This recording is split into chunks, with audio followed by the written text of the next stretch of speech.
आज की हिंदी की क्लास की शुरुआत करते हैं थोड़े विलोम शब्दों से। शब्द लिखे गए हैं, इनके विलोम शब्द लिखे जाने हैं, इनके विपरीत शब्द लिखेंगे। सचेत, सचेत, पहले तो सचेत शब्द का आप मीनिंग समझिए। सचेत शब्द का मीन्स होता है चेतना भरा हुआ, एक्टिव, सक्रिय। एक्टिव का मतलब जैसे कुत्ता अगर सोया हुआ भी हो तो उसके पास से कितने भी आराम से निकल जाओ उसकी नींद एकदम खुल जाती है, वो एक्टिव है, वो सक्रिय है। आपका एग्जाम अगर पास में है और आप बिल्कुल सटीकता के साथ तैयारी कर रहे हैं तो आप सचेत हैं।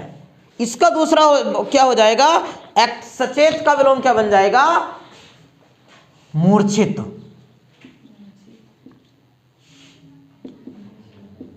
मूर्छित, मूर्छित मतलब बेहोश, सचेत मतलब एक्टिव, और क्या हो जाएगा मूर्छित मतलब बेहोश, या फिर सही से कार्य में लीन ना हो, जो है ना।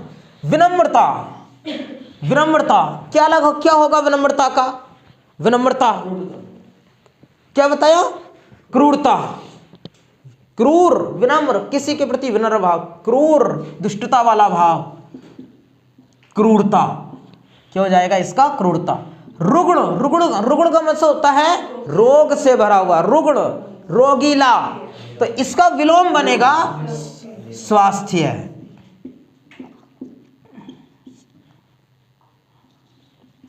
स्वास्थ्य बन जाएगा, स्वास्थ्य। नेक्स्ट स्वास्थ्य है ना,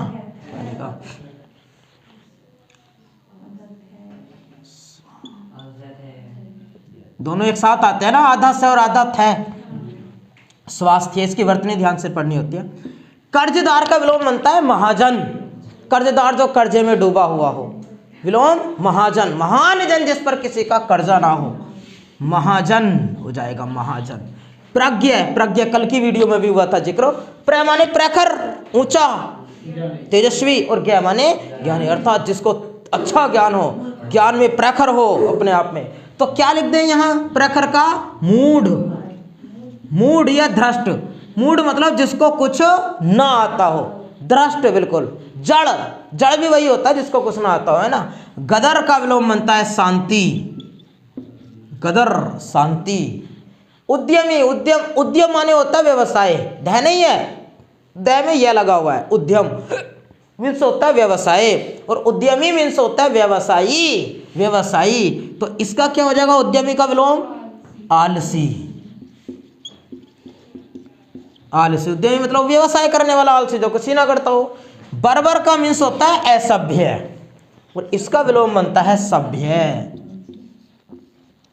बर्बर मीन्स होता है असभ्य, इसका विलोम बनेगा सभ्य। कंठस्थ, कंठस्थ का विलोम बनता है विस्मरण,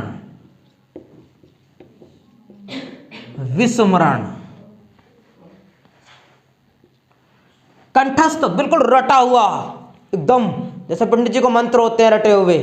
और विस्मरण जिसको भुलाया जाए, जिसको बोलते बोलते ही भूल जाए, है ना, विस्मरण। कुटिल, कांटों से भरा हुआ, कुटिल यानी कंटाकिरण, इसका हो जाएगा सरल। कुटिल का विलोम क्या बनेगा, सरल। त्रैसा, त्रैसा, त्रैसा का विलोम बनता है तृप्ति, तृप्ति। नेक्स्ट विनीत, विनीत का बनेगा धृष्ट, विनीत सरल स्वभाव वाला, धृष्ट उटपटांग बातें करने वाला, धृष्ट। घमंडी का बनता है विनयी, विनयी। लोह, लोह का विलोम बनेगा स्वर्ण, लोहा सोना, स्वर्ण, स्वर्ण बन जाता है स्वर्ण। बेगम जिसको कोई गम ना हो, बेगम, बेगम का विलोम बनेगा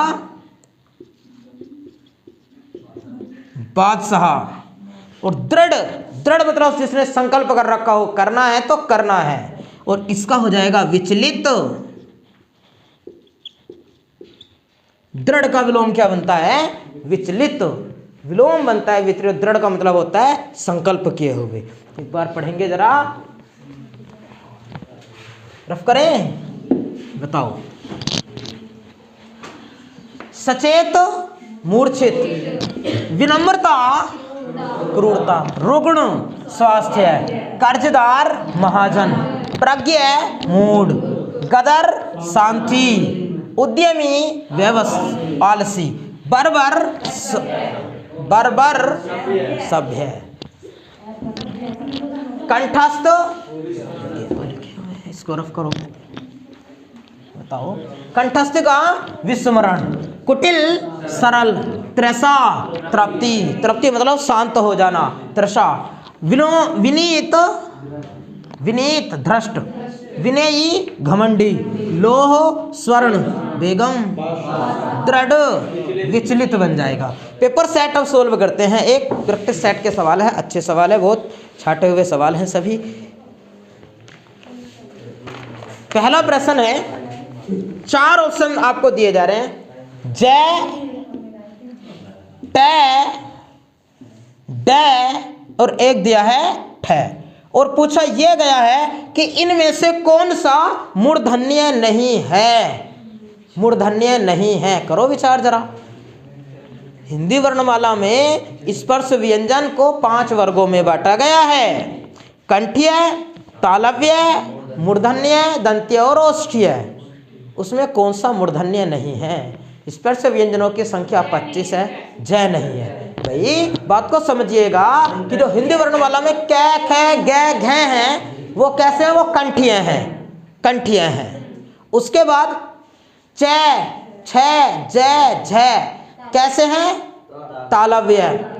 उसके बाद टे, ठे, डे, ढे, तालु के भीतरी भाग को छू रही है अब जीव, टे, ठे, डे, है ना, अंदर का भाग, तो कौन से हैं? मूर्धन्य हैं, मूर्धन्य। उसके बाद ते, थे, दीप जीव दांत को छू रही है तो दंतीय हैं, ते, थे, दे, धे, ने।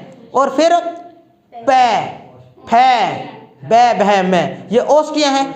5 वर्ग हो गए, मैंने 5 वर्ग बोल दिए। और पे, फे, बे, भे और में, एक वर्ग में कितने हैं? लाइन है 5 हैं, तो 5 पंजे 25। स्पर्श व्यंजनों की संख्या कितनी? 25। ये सभी किस वर्ग में आएंगे? मूर्धन्य। और ये जय किस में आएगा बताओ जरा, जय भी बताया है, चे, छे, जय, जय, तालव्य। दंत्य बता रहे हो, दंत्य में तो ते, थे, दे, धे, ने, है ना, ऐसे आएगा। आगे बताइएगा, अगला पूछा गया, अगले सवाल को देखते हैं कितना अभ्यर्थी करवाएंगे। खे, झे, धे और एक बै, इसमें पूछा गया कि कौन सा महाप्राण व्यंजन नहीं है, कौन सा महाप्राण व्यंजन नहीं है? बै। क्या होता है महाप्राण? महाप्राण और अल्प प्राण, बात को समझिए पहले। अल्प प्राण, अल्प माने होता है कम, अल्प मीन्स होता है कम, और प्राण मीन्स होता है वायु। अर्थात ऐसे व्यंजन जिनके उच्चारण में कम वायु निकलती है तो उनको अल्प प्राण कहते हैं, और ज्यादा वायु निकलती है तो महाप्राण कहते हैं। जैसे कै अल्प प्राण है, कै को थोड़ा सा खींच कर बोलो, कै की आवाज आएगी, महाप्राण हो गया। टे थोड़ा सा खींच दो, ठे, ठीक है, ते थोड़ा सा खींच दो, थे, ये अल्प प्राण है, ये महाप्राण है। पे, फे बन जाएगा महाप्राण। बे अल्प प्राण है, और बे का क्या बनता है? भय, ये महाप्राण है। यही बात तो पूछी गई थी। इसका ये तीनों कैसे हैं? ये महाप्राण, ये बे कैसा है? अल्प प्राण। आप मुझे बताओ, खे का अल्प प्राण क्या बनेगा? ये महाप्राण है, तो इसका अल्प प्राण क्या बनेगा? कै। झ का क्या बनेगा? जय। दह का क्या बनेगा? दय। ध्यान से सुनिए, अगला सवाल पूछा इन्होंने, शब्द दिया था एक, उसमें पूछी गई कि कौन सी संधि होगी। संधि का थोड़ा थोड़ा जिक्र हम हर क्लास में कर रहे हैं। शब्द है इन्होंने जो दिया, महोत्सव। बताओ कैसे करें टुकड़े? महा प्लस उत्सव, और बड़ा वाला आ प्लस ऊ, और आ और ऊ को जब जोड़ते हैं तो बनता है ओ। और मैंने पढ़ाया आपको कि जब एक मात्रा विकार वाला विकार बनता है तो संधि बनती है गुण संधि। बताओ, शब्द दिया हुआ है महेश, कौन सी संधि आएगी? गुण संधि। भाई महा प्लस ईस ये हो जाएगा बड़ा वाला आ, ये वाला बड़ा प्लस बड़ी ई, और इनको जोड़ने पर आवाज आती है एक ही, एक मात्रा वाला है। ये वाला ए बना है तो गुण संधि है। यहाँ जो ओ बना है वो ओ ये वाला बना है तो गुण संधि है। जहाँ एक मात्रा का विकार बनता है वहाँ गुण संधि, और जहाँ दो मात्रा का विकार बनता है वहाँ वृद्धि संधि होती है, वहाँ वृद्धि संधि होती है। आगे अगला सवाल इनका था, नेक्स्ट प्रश्न। अगला शब्द दिया इन्होंने कि तथैव के टुकड़े करके बताओ कैसे करोगे। तथैव के टुकड़े कैसे होंगे? तथा प्लस एव, तथैव प्लस के पहले है बड़ा वाला आ, प्लस के बाद है ए, और जब आ और ए को जोड़ते हैं तब बनता है ये वाला ए, दो मात्रा वाला, एक मात्रा की वृद्धि वाला। और जब एक मात्रा की वृद्धि वाला बनता है तो वहां वृद्धि संधि होती है, इसमें वृद्धि संधि होगी तथैव के अंदर। नेक्स्ट पूछा गया तल्लीन के टुकड़े करके बताओ। तत् प्लस लीन लिखेंगे नहीं, ऐसे याद रखेंगे इसको। अगला है नेक्स्ट, चार ऑप्शन आपको दिए जा रहे हैं, चार ऑप्शन। जुलाई, जुलाई, मंगलवार, होली, और एक दिया मंत्री। जानते हो क्या पूछा? यह पूछा कि किसमें व्यक्तिवाचक संज्ञा नहीं है, किसमें व्यक्तिवाचक संज्ञा नहीं है। करो विचार जरा। मंत्री में नहीं है, कैसे? कोई कारण बताओ जरा। व्यक्तिवाचक संज्ञा वहां होती है जब कोई वस्तु, व्यक्ति या स्थान अपने आप में एक हो। आगरा अपने आप में एक है, ताजमहल अपने आप में एक है, नदी आएगा नहीं आएगा? नहीं आएगा। अगर गंगा कहे तो आएगा। ठीक, तो जो अपने आप में एक हो, भाई जुलाई अपने आप में एक है, एक माह है, मंगलवार अपने आप में एक दिन है, होली अपने आप में एक ही त्योहार है, लेकिन मंत्री जाति है, जाति। तो ये मंत्री कैसी संज्ञा का उदाहरण होगा? जातिवाचक संज्ञा का। क्या होती है संज्ञा? किसी वस्तु, स्थान या व्यक्ति के नाम को ही क्या कहते हैं? संज्ञा। नाम ही तो है, चाहे किसी वस्तु को, स्थान को हो, क्या व्यक्ति का हो, नाम को ही क्या कहते हैं? संज्ञा कहते हैं। कितने प्रकार है संज्ञा के? पांच। पांच संज्ञा के प्रकार कितने हैं? पांच। संज्ञा के प्रकार हैं पांच। एक बार लिखा दो जरा जल्दी। नंबर एक, व्यक्तिवाचक। व्यक्तिवाचक संज्ञा कहां होगी? व्यक्तिवाचक संज्ञा जहां पर कोई वस्तु अपने आप में एक हो, कोई स्थान हो और अपने आप में एक हो। आगे अच्छा एक बात बताओ, अगर मैं ये कहता हूं कि राम आगरा जाता है, इस वाक्य में राम व्यक्तिवाचक है कि नहीं? क्या पूरी दुनिया में एक ही है राम? बात दुनिया की थोड़ी ना है, वाक्य में तो एक ही जिसकी बात चल रही है, तो ऐसे एक होना चाहिए। व्यक्तिवाचक मतलब अपने आप में एक हो। तो राम आगरा, आगरा और बताओ हिमालय अपने आप में एक है, व्यक्तिवाचक हो गई। नंबर दो, जातिवाचक। जातिवाचक कहां होगी? जो व्यक्तिवाचक संज्ञा की जाति का बोध कराए। जैसे राम क्या है? लड़का। आगरा क्या है? शहर। और हिमालय क्या है? एक पर्वत। ये इसकी जात, ये जातियां हैं इनकी, तो जातिवाचक है, इतना आसान हो गया। नेक्स्ट नंबर तीन, भाववाचक। और भाववाचक होती है जहां भाव को दर्शाया जाए, जैसे प्रेम, करुणा, गहराई, मिठास, यहां हो जाएगी। नंबर फोर बताओ जल्दी जरा, कौन सी? पदार्थवाचक या द्रव्यवाचक कह दे, एक ही बात है। जिससे माप तोल का बोध हो, जिसे मार्केट से माप तोल कर खरीदा जाए, जैसे जैसे चीनी, चावल, जैसे पानी, है ना, पानी, ये माप तोल का बोध कराएंगे। ऑक्सीजन, पनीर, पनीर याद आ रहा है, पनीर। सही बात है, जब चावल आए तो पनीर भी तो आना चाहिए, चावल को ऐसे थोड़ी खाएंगे। आगे आता है नंबर फाइव, समूहवाचक। समूहवाचक जब कोई शब्द हो, कोई वस्तु, स्थान या व्यक्तियों का, और वो बहुत सारों से मिलकर बने, जैसे ढेर, जैसे गट्ठर, जैसे गट्ठर, जैसे परिवार, जैसे मेला, जैसे सभा, ये सब बहुत से मिलकर के बनते हैं, है ना। हाँ, तो उसको कहते हैं समूहवाचक संज्ञा। अगला शब्द बोलते हैं। अगला प्रश्न इन्होंने पूछा, नेक्स्ट पूछा था कि निम्न में से कौन सा भाववाचक संज्ञा है? दूध, दूध, गुच्छा, सर्दी, गंगा, सर्दी। बताओ गुच्छा कैसा है? समूहवाचक। दूध कैसा है?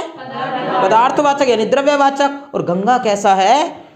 गंगा व्यक्तिवाचक, अपने आप में एक है ना, हिमालय एक है अपने आप में। तो ये संज्ञा भी समाप्त। कितने प्रकार है संज्ञा के? 5 प्रकार। कितने भेद हैं? भेद तो 3 लगाएंगे। संज्ञा के कितने भेद हैं? 3। नाम बताओ जरा कौन कौन से हैं? सुबह, दोपहर, शाम।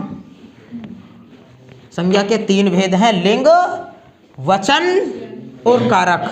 संज्ञा के भेद कितने? 3, लिंग, वचन और कारक। हिंदी में लिंग की संख्या कितनी होती है? 2, स्त्रीलिंग पुल्लिंग।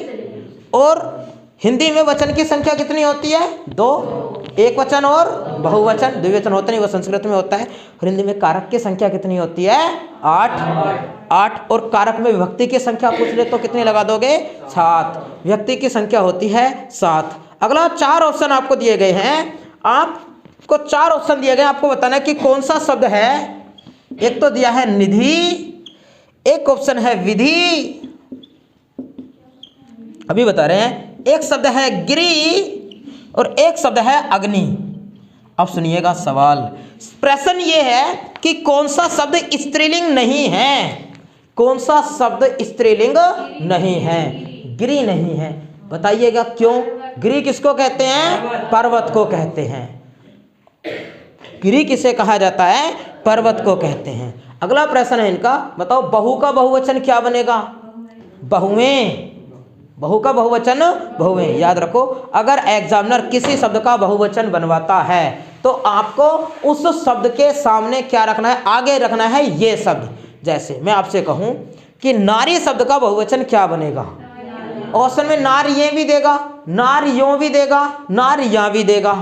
तो आप इस नारी शब्द के आगे ये रखो, नारिये, नारियों, सॉरी ऐसे रखो कि ये नारिये, ये नारियों, ये नारियां, ये नारियां। और ये रखने के बाद जौन सा शब्द बहुवचन सही लगे लगा दो आंसर। बताओ कक्षा का बहुवचन कक्षाएं, कक्षाओं, क्या बनाए? ये कक्षाएं, कक्षाएं, ये रखना है शब्द के आगे जब एग्जामिनर आपसे। किसका? कृष्ण का बहुवचन। कुछ शब्द ऐसे होते हैं कि जिनका बहुवचन सेम ही रहता है। किसान का बहुवचन किसान, आंसू का बहुवचन आंसू, बाल का बहुवचन बाल, बाल, बाल का बहुवचन बाल। इसके कृषक का कृषक ही रहेगा। मतलब वो अलग वाले शब्द हैं, वो मैंने भी लिखाए हैं। जैसे अध्यापक का अध्यापक वर्ग आता है, वो अलग सब शब्द जोड़ने पड़ते हैं उसमें, वो अलग तरीका है इनको बहुवचन बनाने का। नेक्स्ट है चूहा बिल से बाहर निकला। बताओ कौन सा कारक है? अपादान कारक। पिछली वीडियो में भी समझाया था, अपादान कारक अलग होने की स्थिति में से का प्रयोग हो तो कारक लगाते हैं अपादान कारक। आगे 4 ऑप्शन। इतना बढ़िया सवाल पूछा है अगला, बस आप दिमाग लगा लो कि देखें कैसे कर पाओगे इस सवाल को। शब्द दिए, शब्द दिया वह, शब्द दिया जो, शब्द दिया कोई, और एक शब्द दिया इन्होंने कौन। और जानते हो क्या पूछा? इन्होंने पूछा कि निम्न में से किस वाक्य में, किस शब्द में निश्चयवाचक सर्वनाम प्रयुक्त हुआ है, यानी निश्चयवाचक सर्वनाम कौन सा है।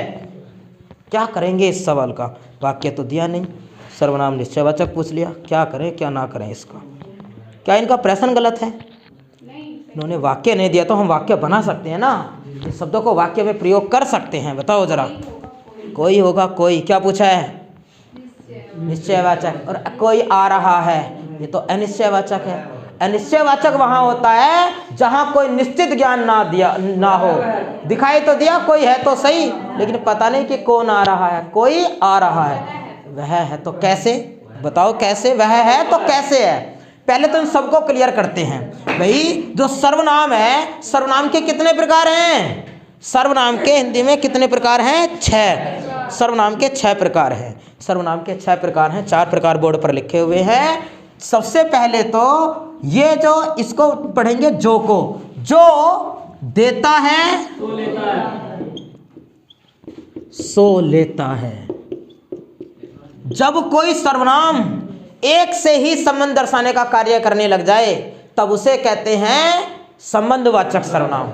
भाई अगर यहाँ ये कहा जाए कि ईश्वर देता है, ईश्वर लेता है, लेकिन ईश्वर तो संज्ञा है और संज्ञा के स्थान पर जो शब्द प्रयोग में लाए जाएं उसे सर्वनाम कहते हैं। तो हमने ईश्वर, ईश्वर नहीं रखा यानी संज्ञा नहीं रखा, उसके स्थान पर शब्द रखे तो वो सर्वनाम कहलाए। और यहाँ भी ये वाला जो शब्द है वो किसको दर्शाता है? ईश्वर को। इसका संबंध किससे है? ईश्वर से। ईश्वर देता है सो लेता है। बताओ सो का संबंध है कि नहीं है ईश्वर से? तो कैसा होगा? संबंधवाचक। जिसकी लाठी उसकी भैंस, जैसा करोगे वैसा भरोगे। तो कैसा होगा ये? संबंधवाचक। जो और सो संबंधवाचक सर्वनाम है। कोई आ रहा है, ये कैसा है? अनिश्चयवाचक। दूध में कुछ पड़ा है, दिखाई तो दे रहा है कुछ है, लेकिन निश्चित नहीं पता क्या। जो निश्चित ज्ञान ना हो तो अनिश्चयवाचक। इतना आसान है अनिश्चयवाचक, इसको तो कुछ कह नहीं सकता। आप कौन हैं? आप कौन हैं? क्या कार्य कर रहा है ये? प्रश्न पूछने का। तो ये प्रश्नवाचक सर्वनाम हो गया। हो गया कि नहीं? ये हो गया प्रश्नवाचक सर्वनाम। और अब सुनिएगा, वह मेरी किताब है। वह मेरी किताब है। तो अब बताओ कि ये कैसा सर्वनाम हो गया? नहीं हो गया निश्चयवाचक? क्या समझाया निश्चयवाचक सर्वनाम में? आप कहोगे कि वह तो पुरुषवाचक में भी आता है। बताओ, निश्चयवाचक, संबंधवाचक, कोई अनिश्चयवाचक, और ये हो गया प्रश्नवाचक। ठीक है, पुरुषवाचक और लिख ले यहीं पर। पुरुषवाचक के हैं 3 प्रकार, है ना, जो पुरुष के लिए यूज हो। मैं, मेरा, मुझे, हमारा। ये तो हो गया उत्तम पुरुषवाचक। तुम्हारा, तुम्हें, आप, आपको, वह, वे, उनका, उन्हें। ये सब कैसे हो गए? अन्य पुरुषवाचक। 3 प्रकार होते हैं इसके। पुरुषवाचक सर्वनाम, निजवाचक कितने प्रकार होते हैं? जब 6 होते हैं ना। बोर्ड पर कितने लिखे हुए हैं? 5। कौन सा रह गया? निजवाचक। निजवाचक सर्वनाम। निजवाचक सर्वनाम का एक उदाहरण आप मुझे बताओ। जब कोई सर्वनाम कर्ता के लिए प्रयोग हो तो उसको कहते हैं निजवाचक सर्वनाम। जब कोई सर्वनाम कर्ता के लिए प्रयोग हो, जैसे ये कहा जाए कि वह अपनी, पूरा वाक्य वही ना लिख ले, कर्ता शब्द ना लिखे, फिर आप उलझते फिरोगे। रमा अपनी सहेली के घर चली गई। अपनी सहेली के घर चली गई। आप मुझे बताओ, ये जो अपनी शब्द है ये किसके लिए यूज हुआ है? रमा के ना। रमा इस वाक्य में कर्ता है कि नहीं? जब कोई सर्वनाम कर्ता के लिए यूज होता है तो उसको फिर निजवाचक कहते हैं। अपनी तो मैं यहां भी लिख सकता हूं। बताओ उत्तम पुरुषवाचक में आएगा कि नहीं आएगा? लेकिन कर्ता के लिए अगर यूज होगा तो किस में रखते हैं हम? निजवाचक सर्वनाम में। और देखते हैं 2-4 सवाल आगे। बताइएगा कि मैंने पुस्तक पढ़ी, इस वाक्य में कैसा वाच्य होगा? गलत ना हो। 2 चैप्टर हो गया, संज्ञा भी हो गया, सर्वनाम भी हो गया। अब पहले इसको रफ कर दे, अभी इस पर डिस्कस मारेंगे।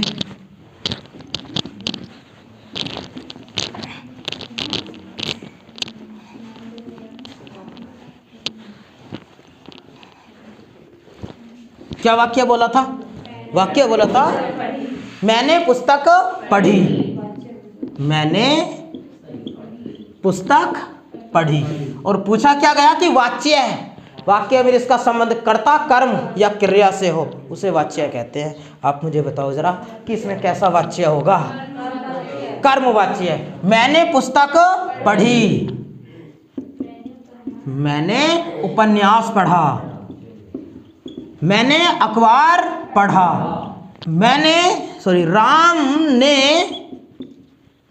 राम ने पुस्तक पढ़ी। बात को समझिए, समझने के लिए लिखे गए हैं ये वाक्य।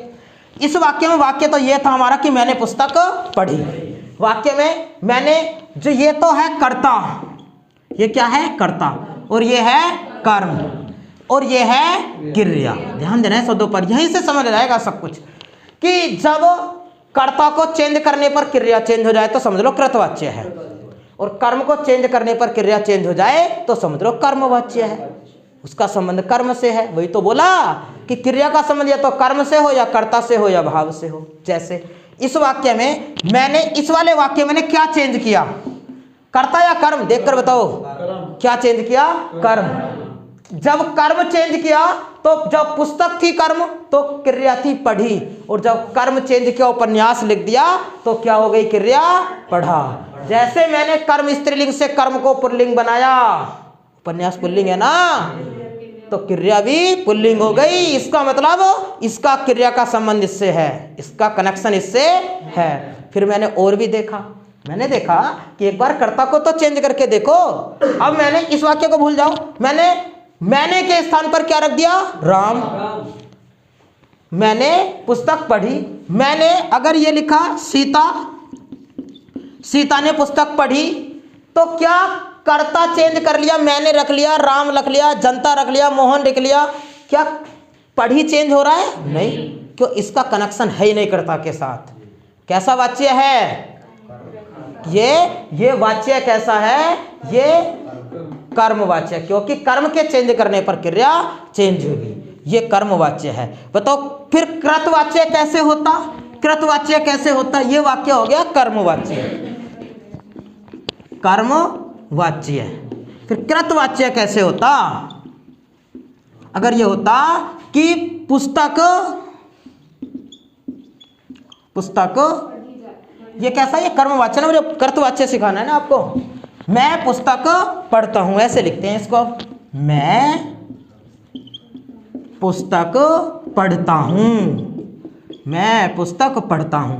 अब देखो जरा, मैं अखबार पढ़ता हूं, मैं उपन्यास पढ़ता हूं, कर्म चेंज कर रहे हैं क्या? क्रिया चेंज हो रही है? नहीं। अगर मैं के स्थान पर अगर मैं कर दूं कि सीता पुस्तक पढ़ती है, तब चेंज करना पड़ेगा, कर्ता के चेंज करने पर करना पड़ेगा।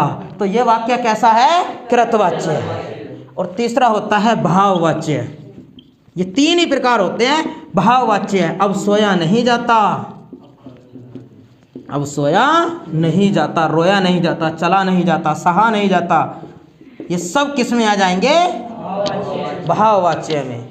तीसरा टॉपिक पे फिर इस वाक्य मिलते हैं नेक्स्ट वीडियो में भी।